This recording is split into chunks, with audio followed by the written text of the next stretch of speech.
જૂની અદાવતમાં બની ફાયરિંગની ઘટના ભાવનગર શહેરના નવાપરા વિસ્તારમાં થોડા દિવસ અગાઉ થયેલા ઝઘડાની અદાવતમાં 8 જેટલા આરોપીઓ જાહિદ નામના યુવક પર જીવલેણ હુમલો કરીને 2 રાઉન્ડ ફાયરિંગ કર્યું। સીસીટીવીમાં કેદ થયેલા ગુંડાગર્દીના આ વિઝ્યુઅલ જુઓ। કોઈના હાથમાં ઘાતક હથિયારો છે તો અશ્વિન ઉર્ફે અલી નામના આરોપીના હાથમાં બંદૂક છે।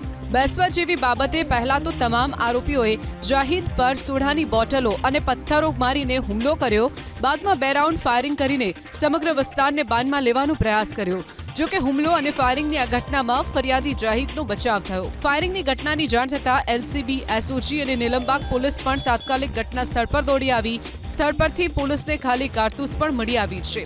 એફએસએલની મદદથી પોલીસે પંચનામું કરી ફરાર અશ્વિન ઉર્ફે અલી વસિયા, ફારૂક મંસૂરી, કુલદીપ અગ્રવાલ, ચેતન રુદ્ર પુજારી, ફૈઝાન બેલીમ અને નામચીન ડોન ગણાતા વલ્લી હાલારી અને તેના ભાઈ તૌફિક હાલારી વિરુદ્ધ ગુનો નોંધી તપાસ હાથ ધરી છે।